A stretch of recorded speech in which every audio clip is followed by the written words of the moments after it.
Hi friends, welcome back to my YouTube channel Chandru Gadag. ಎಲ್ಲರೂ ಚೆನ್ನಾಗಿದ್ದೀರಾ? I hope ಎಲ್ಲರೂ ಚೆನ್ನಾಗಿದ್ದಾರೆ. ಯಾರೆಲ್ಲ ವೀಡಿಯೋ ನೋಡ್ತಿದ್ದೀರಾ ಕೊನೆಯವರೆಗೂ ವೀಡಿಯೋ ನೋಡಿ ಅಂತ ಹೇಳ್ತಾ ಇದ್ದೀನಿ.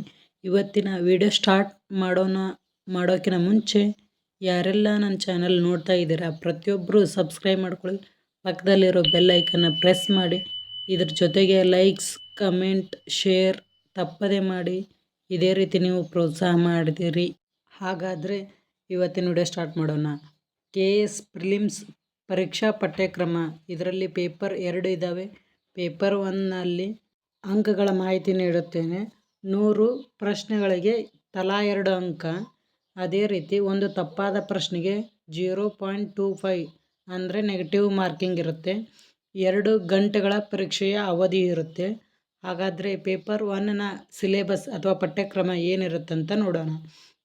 ಮೊದಲನೇದಾಗಿ ರಾಷ್ಟ್ರೀಯ ಮತ್ತು ಅಂತಾರಾಷ್ಟ್ರೀಯ ಪ್ರಚಲಿತ ಘಟನೆಗಳು. ಒಟ್ಟು 40 ಪ್ರಶ್ನೆಗಳು ಇರ್ತಾವೆ. 40 ಗುಣಾಕಾರ 2 = 80 ಅಂಕಗಳು. ಅದೇ ರೀತಿ ಮಾನವಿಕ ಶಾಸ್ತ್ರ, ಇತಿಹಾಸ, ಭೂಗೋಳಶಾಸ್ತ್ರ, ಸಂವಿಧಾನ, ಅರ್ಥಶಾಸ್ತ್ರ, ಇಲ್ಲಿ 60 ಪ್ರಶ್ನೆಗಳು. 60 × 2 120 ಅಂಕಗಳು. ಒಟ್ಟು 100 ಪ್ರಶ್ನೆಗಳು ಇಂಟು 2 ಅಂಕಗಳು. 200 ಅಂಕಗಳಿಗೆ ಈ ಒಂದು ಪೇಪರ್ 1 ಇರುತ್ತೆ.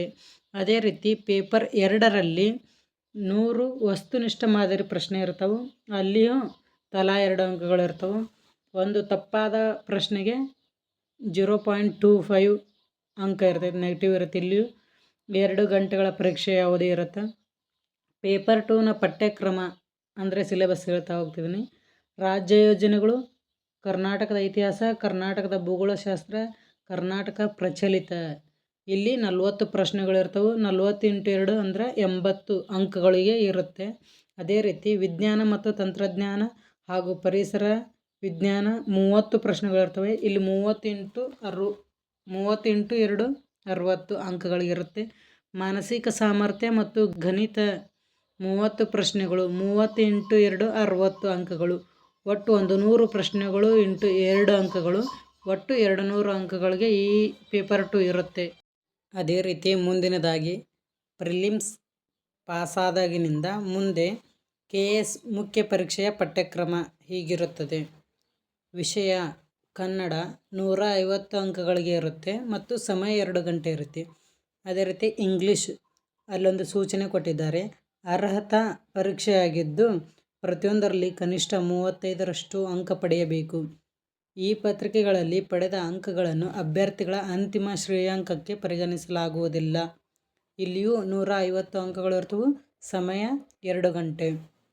ಮೊದಲನೇದಾಗಿ ಪ್ರಬಂಧ.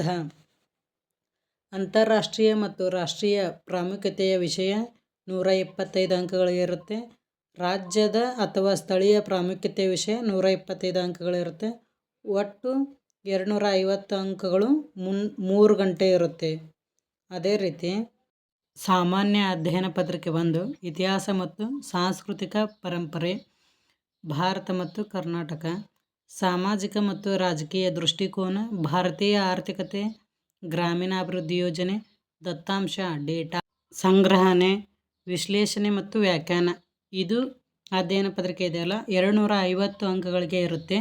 ಸಮಯ ಬಂದು 3 ಗಂಟೆ ಇರುತ್ತೆ. ಅದೇ ರೀತಿ ಸಾಮಾನ್ಯ ಅಧ್ಯಯನ ಪತ್ರಿಕೆ 2 ಅದರಲ್ಲಿ ಭೌತಿಕ ಲಕ್ಷಣಗಳು ಮತ್ತು ನೈಸರ್ಗಿಕ ಸಂಪನ್ಮೂಲಗಳು, ಭೂಗೋಳಶಾಸ್ತ್ರ, ಇದು 250 ಅಂಕಗಳಿಗೆ ಇರುತ್ತೆ ಮತ್ತು ಸಮಯ ಬಂದು 3 ಗಂಟೆ ಇರುತ್ತದೆ. ಭಾರತೀಯ ಸಂವಿಧಾನ ಅವಲೋಕನ, ಸಾರ್ವಜನಿಕ ಆಡಳಿತ ಮತ್ತು ನಿರ್ವಹಣೆ, ಅಂತಾರಾಷ್ಟ್ರೀಯ ಸಂಬಂಧಗಳು. ಅದೇ ರೀತಿ ಸಾಮಾನ್ಯ ಅಧ್ಯಯನ ಪತ್ರಿಕೆ 3ರಲ್ಲಿ ವಿಜ್ಞಾನ ಮತ್ತು ತಂತ್ರಜ್ಞಾನ, ಪ್ರಾಕೃತಿಕ ವಿಜ್ಞಾನ, ಜೀವವಿಜ್ಞಾನ, ಕೃಷಿ, ಆರೋಗ್ಯ ಮತ್ತು ನೈರ್ಮಲ್ಯ, ಪರಿಸರ ಮತ್ತು ಪರಿಸರ ವಿಜ್ಞಾನ, ಇಲ್ಲಿ 250 ಅಂಕಗಳಿಗೆ ಇರುತ್ತೆ. ಸಮಯ 3 ಗಂಟೆ. ಸಾಮಾನ್ಯ ಅಧ್ಯಯನ ಪತ್ರಿಕೆ 4 ನೈತಿಕತೆ, ನೀತಿಶಾಸ್ತ್ರ, ಸಮಗ್ರತೆ ಮತ್ತು ಯೋಗ್ಯತೆ, ಇದು 250 ಅಂಕಗಳಿಗೆ ಇರುತ್ತೆ. 3 ಗಂಟೆ ಸಮಯವಿರುತ್ತದೆ. ಒಟ್ಟು ಅಂಕಗಳು ಪ್ಲಸ್ ಸಂದರ್ಶನದ ಒಟ್ಟು ಅಂಕಗಳು.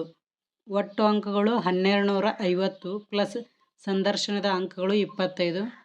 ಒಟ್ಟಾರೆಯಾಗಿ 1275 ಅಂಕಗಳನ್ನು ನೀವು ಗಳಿಸಬೇಕು. ಅದೇ ರೀತಿ KAS ಪರೀಕ್ಷೆಯ ವಿದ್ಯಾರ್ಥಿಯ ವಯಸ್ಸಿನ ಮಿತಿ ಮತ್ತು ಪ್ರಯತ್ನಗಳು. ವರ್ಗ ಕನಿಷ್ಠ ಗರಿಷ್ಠ ಪ್ರಯತ್ನ ವಿದ್ಯಾರ್ಥಿ ಕೊಟ್ಟಿದ್ದಾರೆ. ವರ್ಗಗಳು ಅಂದರೆ general merit, OBC, SC ST. General merit ಅವ್ರಿಗೆ 21 ವಯಸ್ಸು ಕನಿಷ್ಠ ಆಗಿರಬೇಕು, ಗರಿಷ್ಠ 35 ವಯಸ್ಸು. OBC ಅವ್ರಿಗೆ 21 ವಯಸ್ಸು ಕನಿಷ್ಠ, 38 ವಯಸ್ಸು ಗರಿಷ್ಠ.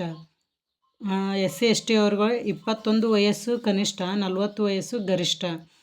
ಇವರ ಪ್ರಯತ್ನಗಳು ಏನನ್ನೋದು ತಿಳ್ಕೊಳ್ಳೋಣ. ಅಟೆಂಪ್ಟ್. ಜನರಲ್ ಮೆರಿಟ್ ಅವ್ರಿಗೆ 5 ಅಟೆಂಪ್ಟ್ಗಳು ಇರ್ತವೆ, 5 ಸಲ ನೀವು ಎಕ್ಸಾಮ್ ಬರೀಬಹುದು. ಅದೇ ರೀತಿ OBC ಅವರಿಗೆ 7 ಸಲ ಅಟೆಂಪ್ಟ್ ಇರ್ತವೆ, 7 ಸಲ ನೀವು ಎಕ್ಸಾಮ್ ಬರೀಬಹುದು. ಅದೇ ರೀತಿ SC ST ಅವ್ರಿಗೆ ಅನ್ಲಿಮಿಟೆಡ್, ನೀವು ಎಲ್ಲಿವರೆಗೂ ಆದರೂ ಬರೀಬೋದು, ಆದರೆ ಏಜ್ ಲಿಮಿಟ್ ಇದೆ. 40 ವಯಸ್ಸು ಮುಗಿಯೋದ್ರೊಳಗೆ ನೀವು ಎಕ್ಸಾಮ್ ಬರೀಬಹುದು. ಇದರ ವಿದ್ಯಾರ್ಹತೆ ಏನೋದನ್ನು ತಿಳಿದುಕೊಳ್ಳೋಣ ಸ್ನೇಹಿತರೆ.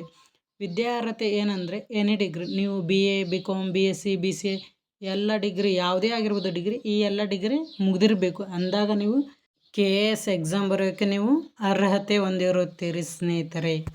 ಯಾರೆಲ್ಲ UPSC ಮತ್ತು KPSC ಟಫೆಸ್ಟ್ ಎಕ್ಸಾಮ್ ಬರೆದಿದ್ದಾರೆ, ನನ್ನ ಕಡೆಯಿಂದ ನಿಮಗೆ ಆಲ್ ದಿ ಬೆಸ್ಟ್ ಹೇಳ್ತಾ, ನೀವು ಓದೋಕ್ಕೆ ಕೂಡ್ತಿರೋ ಒಪ್ಕೊಂತಿದ್ದೀನಿ. ಆದರೆ ನೀವು ನಿಮ್ಮ ಮನಸ್ಸನ್ನು ಕಂಟ್ರೋಲ್ ಮಾಡಿಕೊಂಡು ಓದಬೇಕಾಗಿರೋದು ಮುಖ್ಯ ಕರ್ತವ್ಯ. ಯಾಕಂದರೆ ನಿಮ್ಮ ಮನಸ್ಸು ನಿಮ್ಮ ಹತೋಟಿಯಲ್ಲಿದ್ದರೆ ಯಾವುದೇ ಎಕ್ಸಾಮ್ ಆಗಿರ್ಬೋದು ನೀವು ಕ್ರ್ಯಾಕ್ ಮಾಡ್ಬೋದು. ಅದಕ್ಕೆ ನಿಮ್ಮ ಮನಸ್ಸು ಮೊದಲನೇ ಆದ್ಯತೆ ಕೊಡಬೇಕು.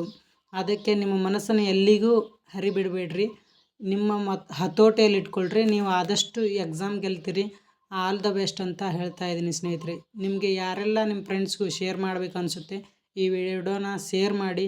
ಆದಷ್ಟು ನಿಮ್ಮ ಸ್ನೇಹಿತರು ಈ ರೀತಿ ಎಕ್ಸಾಮ್ ಬರೀಲಿ, ಅವರು IAS KASನ ಪಾಸ್ ಆಗಲಿ ಅಂತ ಹೇಳ್ತಾ ನನ್ನ ಮಾತನ್ನು ಹೇಳ್ತಾ ಇದ್ದೀನಿ ಸ್ನೇಹಿತರೆ. ಆದಷ್ಟು ನಿಮ್ಮ ಎಲ್ಲ ಸ್ನೇಹಿತರಿಗೂ, ನಿಮ್ಮ ಫ್ರೆಂಡ್ಸ್, ಫ್ಯಾಮಿಲಿ ಮೆಂಬರ್ಸ್ ಯಾರೆಲ್ಲ KAS ಎಕ್ಸಾಮ್ ಬರಿಬೇಕಂತವ್ರಿಗೆ ಅವ್ರಿಗೆ ಪರೀಕ್ಷಾ ಪಠ್ಯಕ್ರಮ ಬಹಳ ಮುಖ್ಯವಾದದ್ದು. ಇದು ಇದ್ದರೆ ಅವರು ಮುಂದೆ ಎಕ್ಸಾಮ್ ಬರೋಕ್ಕೆ ಸಾಧ್ಯತೆ ಇರುತ್ತೆ. ಹಾಗಾಗಿ ಇದನ್ನು ಎಲ್ಲರೂ ಶೇರ್ ಮಾಡಿ. ಆದಷ್ಟು ಶೇರ್ ಮಾಡಿದರೆ ಎಲ್ಲರಿಗೂ ಒಳ್ಳೆಯದಾಗುತ್ತೆ ಅಂತ ಹೇಳ್ತಾ, ಐ ಹೋಪ್ ಎಲ್ರಿಗೂ ಈ ವಿಡಿಯೋ ಇಷ್ಟ ಆಗಿರುತ್ತೆ ಅಂತ ತಿಳ್ಕೊಳ್ತಾ ಇದ್ದೀನಿ ಸ್ನೇಹಿತರೆ. ಯಾಕಂದರೆ ನಾನು ಈಗ ವೀಡಿಯೋಸನ್ನು ಮಾಡ್ತಾಯಿದ್ದೀನಿ, ನನಗೆ ಇನ್ನೂ ಸ್ವಲ್ಪ ಕಲಿಬೇಕಾಗಿದ್ದು ಭಾಳ ಇದೆ. ಇದರಲ್ಲಿ ನನ್ನ ಯಾವ ತಪ್ಪುಗಳು ನಿಮಗೆ ಕಂಡು ಬಂದರೆ ಕಮೆಂಟ್ ಮಾಡಿ ತಿಳಿಸಿ ಸರ್. ನೀವು ಯಾರೇ ದೊಡ್ಡವರು ಆಗಿರ್ಬೋದು ಚಿಕ್ಕವರಾಗಿರ್ಬೋದು, ನನಗೆ ಕಮೆಂಟ್ ಮಾಡಿದರೆ ನಾನು ನನ್ನ ತಪ್ಪುಗಳನ್ನು ತಿದ್ಕೊಳ್ಳೋಕ್ಕೆ ನನಗೆ ಸಹಾಯ ಆಗುತ್ತೆ. ಈ ವಿಡಿಯೋನ ನಿಮ್ಮ ಫ್ರೆಂಡ್ಸ್ ಫ್ಯಾಮಿಲಿಗೂ ಶೇರ್ ಮಾಡಿ. ವಿಡಿಯೋ ರಿಲೇಟೆಡ್ ಏನಾದರೂ ಕಮೆಂಟ್ ಮಾಡಿ. ಇದೇ ರೀತಿ ವಿಡಿಯೋ ಮಾಡ್ತಾ ಇರ್ತೀನಿ ಸ್ನೇಹಿತರೆ. ನಾನು ಈ ಚಾನಲಲ್ಲಿ ವೀಡಿಯೋಸ್ನ ಅಪ್ಲೋಡ್ ಮಾಡ್ತೀನಿ. ಅದೇ ರೀತಿ ನೀವು ಈ ವಿಡಿಯೋ ನೋಡ್ತಾ ನನಗೆ ಪ್ರೋತ್ಸಾಹ ಮಾಡಿ, ಲೈಕ್ ಮಾಡಿ, ಕಮೆಂಟ್ ಮಾಡಿ, ಶೇರ್ ಮಾಡಿ, ಸಬ್ಸ್ಕ್ರೈಬ್ ಮಾಡಿಕೊಳ್ಳಿ. ನಿಮ್ಮೆಲ್ಲ ಸ್ನೇಹಿತರಿಗೂ ಶೇರ್ ಮಾಡಿ. ಈ ವಿಡಿಯೋ ಇಲ್ಲಿಗೆ ಎಂಡ್ ಮಾಡ್ತಾ ಇದ್ದೀನಿ ಸ್ನೇಹಿತರೆ. ಕಂಪ್ಲೀಟಾಗಿ ಯಾರೆಲ್ಲ ಈ ವಿಡಿಯೋ ವಾಚ್ ಮಾಡಿರ್ತಾರ ಅವ್ರಿಗೆ ನನ್ನ ಕಡೆಯಿಂದ thank you so much.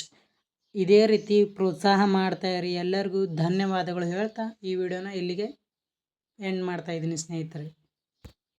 I hope ಎಲ್ರಿಗೂ ಈ ವಿಡಿಯೋ ಇಷ್ಟ ಆಗಿರುತ್ತೆ. ಈ ವಿಡಿಯೋನ ನಿಮ್ಮ ಫ್ರೆಂಡ್ಸ್ಗೂ ಶೇರ್ ಮಾಡಿ. ವಿಡಿಯೋ ರಿಲೇಟೆಡ್ ಏನಾದರೂ ನೀವು ಕಮೆಂಟ್ ಮಾಡಿ ಪ್ಲೀಸ್. ಇದೇ ರೀತಿ ವಿಡಿಯೋ ಅಪ್ಲೋಡ್ ಮಾಡ್ತಾ ಇರ್ತೀನಿ ಸ್ನೇಹಿತರೆ. ಈ ವಿಡಿಯೋ ಇಲ್ಲಿಗೆ ಎಂಡ್ ಮಾಡ್ತಾ ಇದ್ದೀನಿ. ಕಂಪ್ಲೀಟಾಗಿ ವಿಡಿಯೋ ವಾಚ್ ಮಾಡಿರೋರಿಗೆ ಥ್ಯಾಂಕ್ ಯು ಸೋ ಮಚ್. ಇದೇ ರೀತಿ ಪ್ರೋತ್ಸಾಹ ಮಾಡ್ತಾಯಿರಿ. ನಾನು ಪ್ರತಿ ಸಂಡೇ ಲೈವ್ ಬರ್ತೀನಿ. ಯಾರೆಲ್ಲ ಈ ವಿಡಿಯೋ ನೋಡ್ತಿರ ಸಂಡೇ ಲೈವ್ಗೆ ಜಾಯ್ನ್ ಆಗಿ ಸ್ನೇಹಿತರೆ. ರಾತ್ರಿ 8 ಗಂಟೆಗೆ ಲೈವ್ ಇರುತ್ತೆ. ಇದ್ರ ಜೊತೆಗೆ ಸಬ್ಸ್ಕ್ರೈಬ್ ಮಾಡ್ಕೊಳ್ಳಿ, ಲೈಕ್, ಶೇರ್, ಕಮೆಂಟ್ ತಪ್ಪದೇ ಮಾಡಿ ಸ್ನೇಹಿತರೆ.